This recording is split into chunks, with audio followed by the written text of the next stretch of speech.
अस्सलाम वालेकुम व्यूअर्स, आप देख रहे हैं एमसीक्यूज टेस्ट और आज हम ईस्टर्न टाइपिस्ट का पेपर सॉल्व करेंगे। ये पेपर हुआ था ministry of information and broadcasting में। तो ईस्टर्न टाइपिस्ट में टोटल 40 एमसीक्यूज थे और 40 एमसीक्यूज हम इस वीडियो में सॉल्व करेंगे। अच्छा, जितने भी पास्ट पेपर्स हैं वो सारे पास्ट पेपर्स आपको मेरे वेबसाइट पे मिल जाएगा। वेबसाइट का नाम है www.mcqstestlastmz.com।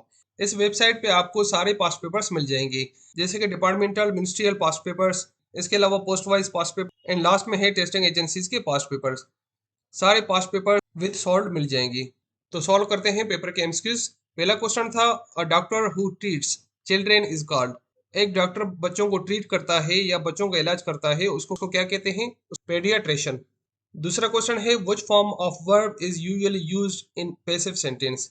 पैसिव सेंटेंस में जब हम एक्टिव वॉइस को पैसिवाइज करते हैं तो पैसिव वॉइस में हम कौन सा फॉर्म ऑफ वर्ब यूज करते हैं? तो उसके लिए हम mostly third form of verb use करते हैं। ऑप्शन सी करेक्ट है।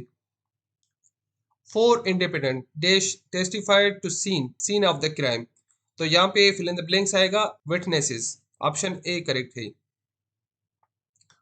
Identify the correct conditional type one sentence. अच्छा, कंडीशनल सेंटेंस के मोस्टली थ्री टाइप्स होते हैं, वैसे टाइप फोर भी काउंट होता है। तो उनमें से जो टाइप वन है वो कौन सा टाइप है इन सेंटेंस में? तो इन सेंटेंस में टाइप वन है। तो पहले टाइप में ये होता है कि फर्स्ट सेंटेंस या फर्स्ट क्लास जो होता है वो प्रेजेंट में होता है। उसके बाद सेकंड जो क्लास होता है या सेंटेंस, उसको फ्यूचर सेंटेंस में हम यूज करते हैं। If I dash you, I would not do it. तो यहाँ पे फिल इन द ब्लैंक्स आएगा were. The superlative degree of adjective good is. Good का सुपरलेटिव डिग्री कौन सा होगा? Good, better and best. Best इसका होगा superlative degree. Babar Azam is a great player, he usually plays dash. तो यहाँ पे फिल इन द ब्लैंक्स आएगा well. The part of speech which is use to describe a noun is called. वो कौन सा parts of speech है जो noun को डिस्क्राइब करता है? तो वो है एडजेक्टिव। एडजेक्टिव हर हमेशा नाउन को डिस्क्राइब करता है या मॉडिफाई करता है। Tick marks the word with correct spellings. तो इनमें से कौन सा करेक्ट स्पेलिंग है कमिश्नर का?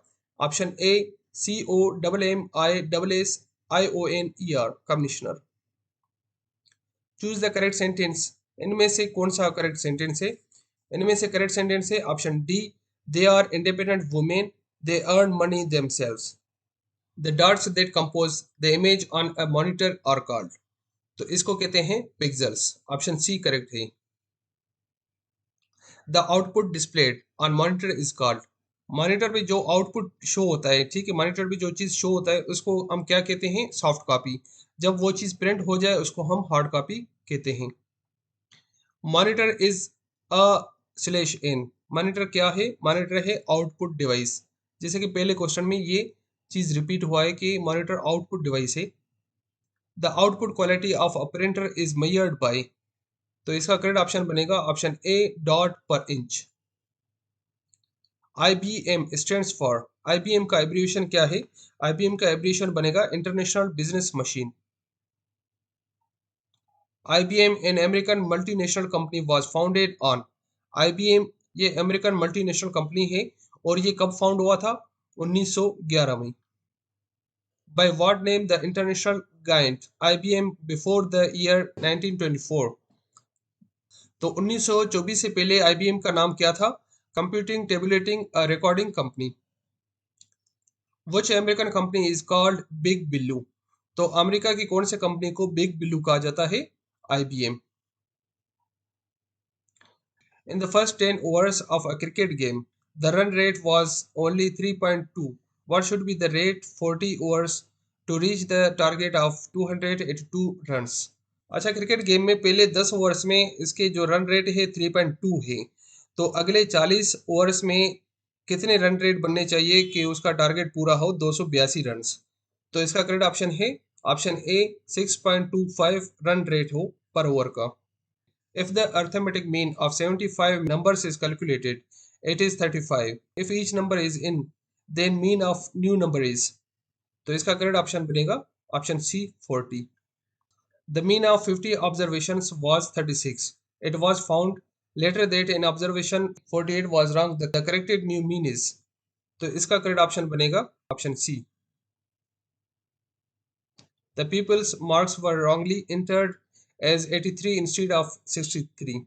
Due to the average marks for increased the half, the number of peoples in the class is, तो इसका करेक्ट ऑप्शन बनेगा option C 40. The average age of 50 students of a class is 50 years. Out of these, the average age of 5 students 10 years, and that of the other 9 students is 16 years. The age of 10th student is, तो इसका correct option बनेगा 11th years, option A. A trader purchased two color televisions for a total number of 35,000. He sold one color television profit and the other 40% profit. Find the differences in the cost prices of the two television, overall profit of 32%. तो इसका correct option बनेगा 21,000 rupees. 6,000 is lent out in two parts. One part is lent at 7% per simple interest and other simple interest. The total interest at the end of 1 year was 450. Find the ratio of the lower rate and the high rate of interest. तो इसका correct option बनेगा option A 5:1. A total of 3,000 chocolates were distributed among one and the girls such that each boy chocolates and each girl received 3 chocolates. Find the respective number of boys and girls. तो इसका correct option बनेगा option B 60 boys and 60 girls. Namaz have been commanded in the holy Quran four times. अच्छा यहाँ पे mistake है नमाज, ठीक है. तो नमाज कुरान में कितनी मरतबा कमांड हुआ है, तो करेक्ट ऑप्शन है 700 मरतबा. Surah is known as heart of the holy Quran. वो कौन सा सूरह है जिसको कुरान का दिल कहा जाता है, हार्ट कहा जाता है, वो है surah Yasin. At the age of dash holy prophet peace be upon him received first वही. नबी करीम सल्लल्लाहु अलैहि वसल्लम की उम्र कितनी थी जब उसको पहली वही नाजुल हुई थी, तो उसकी उम्र थी 40 साल. Which of the following is a neutral particles. इनमें से कौन सा न्यूट्रल पार्टिकल्स है, option B neutron. The substances through which current can not pass are called. तो इन ऑप्शन में से कौन सा चीज है जिसमें से करंट पास नहीं होता, तो ऑप्शन डी करेक्ट है इंसुलेटर. इंसुलेटर वो सब्सटेंस है जिससे करंट पास नहीं होता. The element used to increase number of free electrons in a semiconductor belongs to, तो करेक्ट ऑप्शन है फोर्थ ग्रुप. द बिगेस्ट बिराज देश इन पाकिस्तान इज, पाकिस्तान का सबसे बड़ा बिराज कौन सा है, सखर बिराज. और पाकिस्तान का सबसे पुराना बिराज भी सखर बिराज है. Who is the current minister of state of foreign affairs in Pakistan, option C Hina Rabbani Khar. The national anthem of Pakistan was written by, Pakistan के कौमी तराने को किसने लिखा था, ऑप्शन सी अहमद गुलाम अली चागला. वैसे अहमद चागला से मशहूर है. अच्छा ये थे स्टूडेंट डाइजेस्ट के कंप्लीट 40 एमसीक्यूज. और इस तरह के मजीद पास पेपर्स के लिए मेरे यूट्यूब चैनल को सब्सक्राइब करें और मेरे वेबसाइट पे अपडेट रहें.